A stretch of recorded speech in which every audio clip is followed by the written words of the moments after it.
Assalamualaikum warahmatullahi wabarakatuh. Waalaikumsalam warahmatullahi wabarakatuh. Perkenalkan, kami dari kelompok satu. Di sini izinkan kami untuk mempresentasikan hasil diskusi kami yang berjudul Taksonomi Media Pembelajaran dan Proses Komunikasi.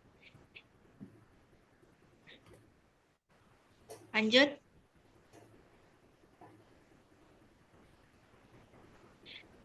Sebelum kami mempresentasikan hasil diskusi kami, izinkan kami untuk memperkenalkan anggota kelompok satu. Yang pertama ada Rizky Laili dengan NIM 2250524439. Yang kedua ada saya, Putriana Dinda, dengan NIM 225052444035. Dan yang terakhir ada Keisha Anindita dengan NIM 225052444028. Selanjutnya, sebelum kami masuk ke pembahasan, ini di presentasi kami kali ini, pembahasannya dibagi menjadi dua. Yang pertama, kita membahas tentang taksonomi media pembelajaran. Itu nanti dibagi tiga pembahasan. Yang pertama ada pengertian taksonomi pembelajaran. Yang kedua, prinsip media pembelajaran. Dan yang ketiga, taksonomi media pembelajaran menurut para ahli. Setelah itu kita lanjut ke bahasan kedua, yaitu tentang proses komunikasi. Di pembahasan proses komunikasi kita akan bahas dua bahasan lagi, dibagi dua bahasan lagi. Yang pertama ada pengertian proses komunikasi, dan yang kedua ada level proses komunikasi. Selanjutnya,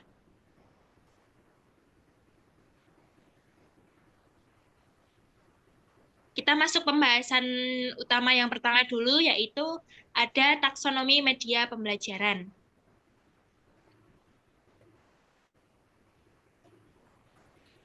Lalu pengertian taksonomi media pembelajaran, yaitu taksonomi dapat diartikan sebagai pengelompokan suatu hal berdasarkan hierarki atau tingkatan tertentu, di mana taksonomi yang lebih tinggi bersifat lebih umum dan taksonomi yang lebih rendah bersifat lebih spesifik.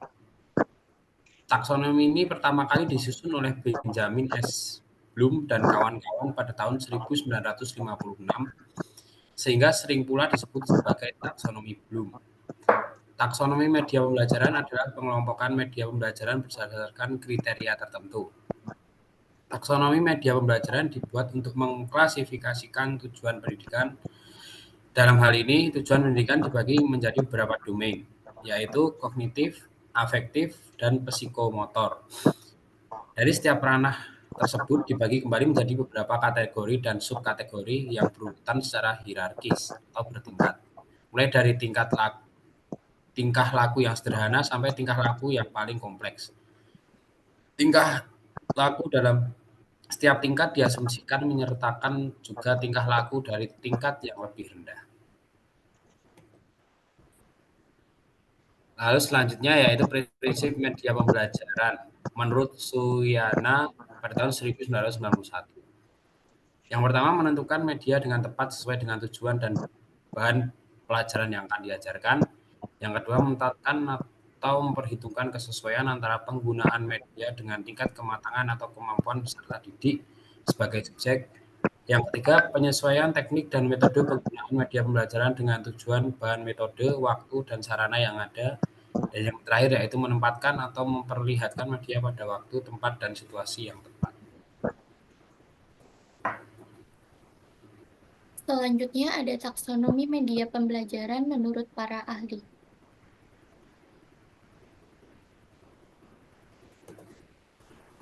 Yang pertama itu menurut Rudy Brace.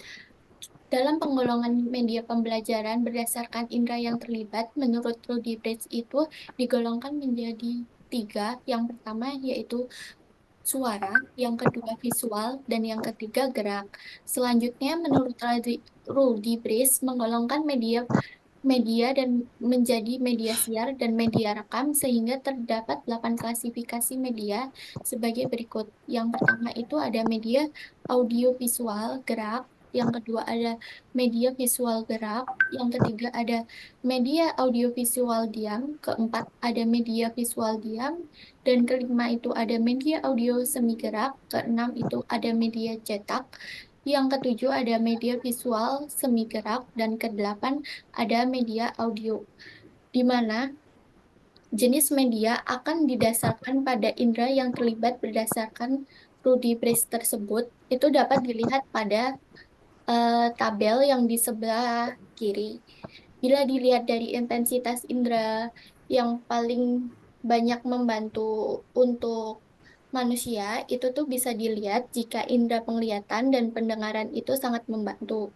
Sehingga dengan demikian media pembelajaran itu secara garis besar dapat dikelompokkan menjadi 4, yaitu eh, audio, kedua itu ada media visual, yang ketiga itu ada media audiovisual, dan yang terakhir itu multimedia.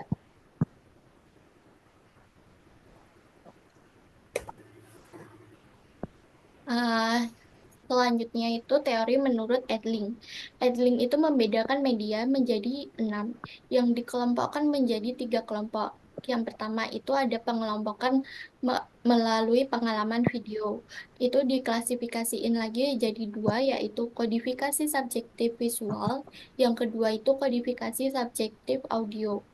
Lalu yang kedua itu ada pengalaman visual, di mana dibedakan lagi menjadi 2, yaitu kodifikasi subjektif audio dan kodifikasi subjektif visual. Lalu yang terakhir itu ada pengalaman belajar 3 dimensi, di mana juga dibagi menjadi 2, yaitu pengalaman langsung dengan manusia dan pengalaman langsung dengan benda. Nah, di tabel sebelah di gambar sebelah kiri itu kan ada segitiga. Nah, menurut Edling itu eh benar.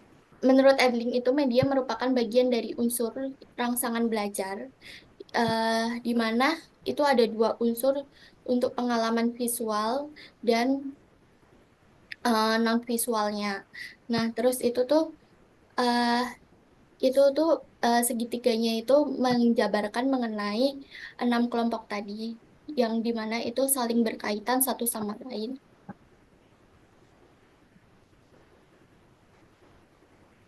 Next.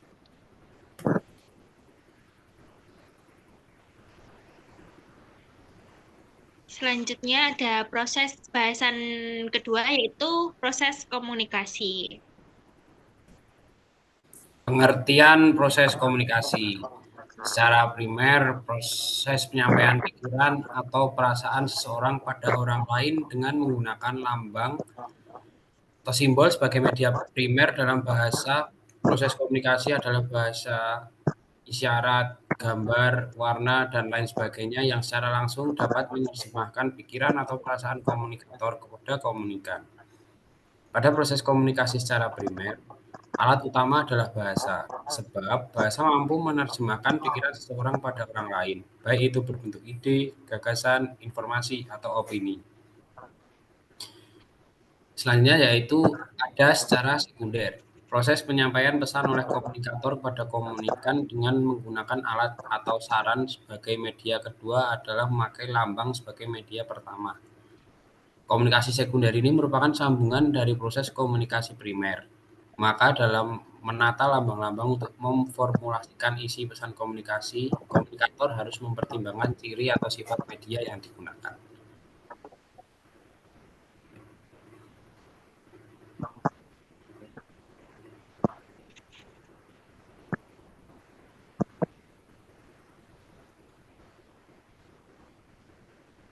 Selanjutnya, itu ada level proses komunikasi. Yang pertama, itu ada face-to-face communication. Yang kedua, ada small group communication atau komunikasi kelompok. Yang ketiga, ada organizational communication atau komunikasi organisasi. Yang keempat itu ada komunikasi massa. Nah, selanjutnya kita bakal bahas satu-satu mengenai level proses komunikasi ini. Next. Nah, yang pertama itu ada komunikasi pada level face to face. Pada level komunikasi yang relatif sederhana, face-to-face communication atau diadic communication, maka suatu pesan dapat langsung disampaikan oleh komunikator kepada komunikan dan jawaban atau tanggapan dapat segera diketahui komunikator. Nah, ini adalah salah satu jenis level komunikasi, proses komunikasi yang terjadi di kehidupan kita sehari-hari ya teman-teman. Itu dapat dilihat dari gambar yang ada di PPT itu ada biasanya 2 orang. Kalau face to face tuh kalau nggak salah itu 2 orang. Nah, yang satu itu jadi komunikator, yang satu jadi komunikan. Nah, komunikator itu yang akan memberikan informasi. Nah, komunikator memberikan informasi itu nanti menggunakan saluran, dapat medianya bisa berupa bahasa, bisa berupa isyarat. Nah, nanti komunikan kan akan menangkap tuh informasinya. Nah, dia akan segera memberikan tanggapan kepada komunikator. Nah, nanti si komunikator tuh bisa bisa apa? Bisa paham gitu loh. Oh, dia tuh paham. Maksudnya dia tuh bisa komunikator tuh bisa nangkep gitu loh kayak oh dia tuh ternyata paham sama pesan yang saya sampaikan seperti itu. Ngasih feedback gitu. Komunikannya ngasih feedback ke komunikator. Next. Nah, yang kedua itu ada komunikasi pada level small group. Proses komunikasi yang terjadi pada komunikasi kelompok dapat dilakukan seperti face-to-face communication, tetapi dapat juga menggunakan berbagai cara lain, misalnya dengan pesan tertulis, surat, kertas memo, pesan di whiteboard, undangan, atau melalui teman dan sebagainya. Nah, itu tuh dia tuh jadi pakai perantara gitu loh.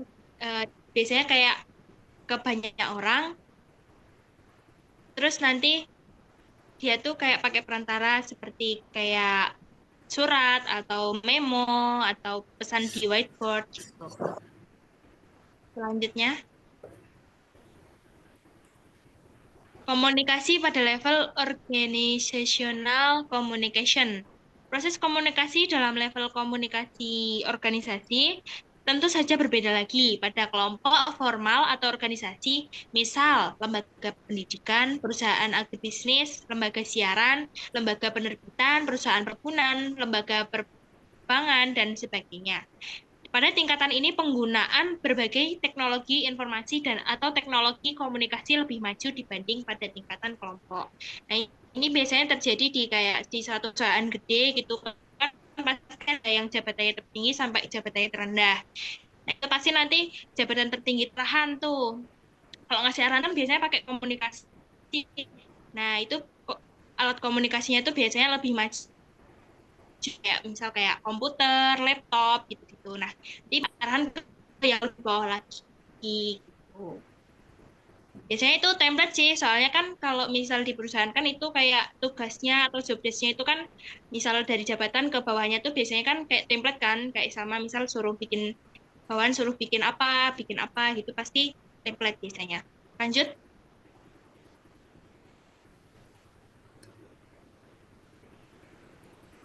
Yang terakhir itu ada level komunikasi komunikasi pada level komunikasi massa. Semakin kompleks lagi gambaran proses komunikasi pada level komunikasi massa. Sebagai ilustrasi untuk penyampaian pesan iklan tentang bibit jagung unggul atau salah satu jenis produk pestisida durasi hanya beberapa detik dalam pembuatannya. Mereka harus menentukan aktor atau aktris yang dipandang tepat yang dapat memberi dampak yang besar pada pemasaran produknya.